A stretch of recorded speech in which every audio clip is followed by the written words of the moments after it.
Hari ini kita akan belajar bersama-sama untuk mata pelajaran tematik kelas 2. Kita belajar di tema 4, hidup bersih dan sehat, subtema 2, hidup bersih dan sehat di sekolah, pembelajaran yang keempat. Mari adik-adik kita belajar dengan penuh semangat ya. Dayu dan teman-teman belajar tentang pekarangan sekolah yang tidak bersih. Di sini ada bacaan, aku malu punya pekarangan sekolah yang kotor. Banyak warga sekolah tidak peduli terhadap lingkungan. Banyak siswa membuang sampah sembarangan. Taman-taman di depan kelas juga kurang diperhatikan. Lingkungan sekolah menjadi kotor dan tidak rapi. Oleh sebab itu, banyak siswa yang sakit. Keindahan sekolah pun kurang terjaga. Sudah seharusnya kita membudayakan sikap malu. Malu jika pekarangan sekolah tidak bersih. Pekarangan sekolah tidak bersih karena kurangnya rasa malu pada diri kita. Harusnya kita malu jika pekarangan sekolah kotor. Oleh sebab itu, mulai sekarang mari kita bersihkan pekarangan sekolah dengan baik. Adik-adik, kalian harus memperhatikan lingkungan sekolah kalian. Dari dalam kelas, pekarangan atau halaman sekolah lebih baik supaya tetap bersih, karena dengan kebersihan itu ada kesehatan untuk kita semuanya. Nah, adik-adik juga harus membudayakan sikap malu. Sikap malu terhadap apa? Malu kalau sekolah kita kotor, malu kalau sekolah kita tidak bersih adik-adik. Jadi budayakan hidup bersih dimanapun kalian berada. Adik-adik, perhatikan gambar berikut ini. Ini adalah pekarangan sekolah yang sangat kotor. Ciri pekarangan sekolah yang tidak bersih adalah adanya sampah yang berserakan dan bau. Banyak daun yang berserakan, tempat sampah yang berserakan, banyak rumput yang mengganggu dan tidak dipotong. Itu adalah ciri-ciri pekarangan sekolah yang tidak bersih. Nah, pekarangan sekolah yang kotor itu harus segera dibersihkan. Sampah-sampah yang berserakan juga harus disapu. Masih ingatkah kamu dengan tari gerakan menyapu lantai? Pada pembelajaran sebelumnya kita sudah belajar tentang gerakan tari menyapu lantai. Nah, gerakan menyapu dapat membentuk gerakan tari. Adik-adik tentunya masih ingat ya, gerakan menyapu itu menggunakan gerakan kepala, gerakan tangan, dan gerakan kaki.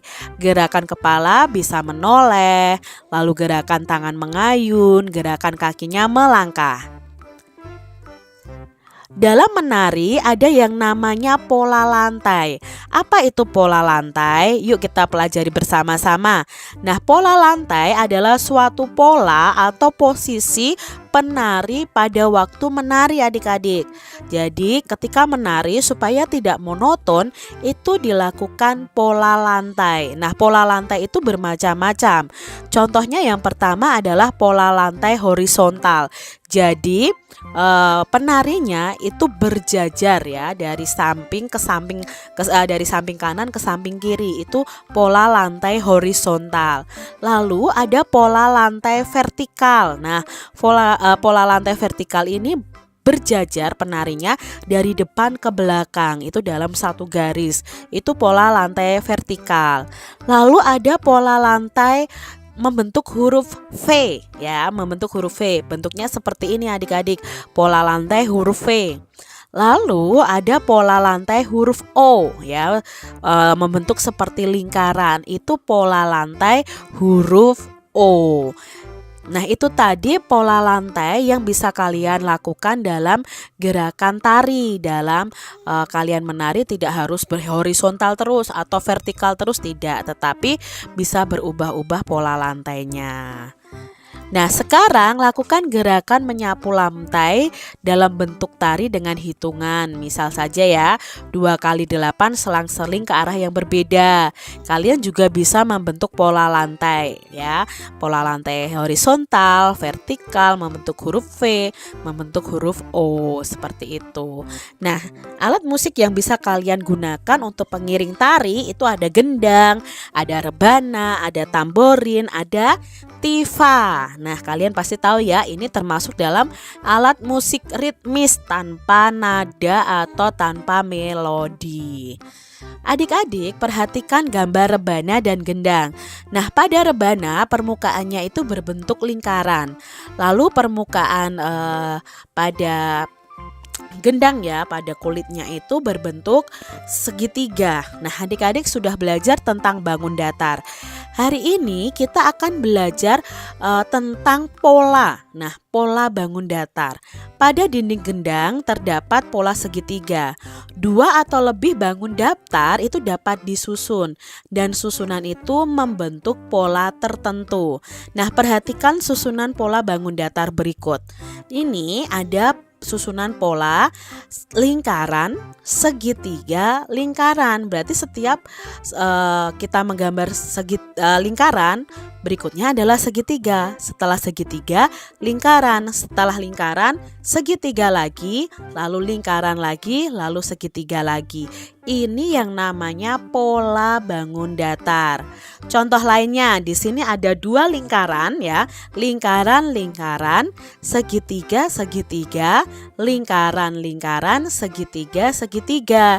Berarti ada 2 kali lingkaran, ada 2 kali segitiga.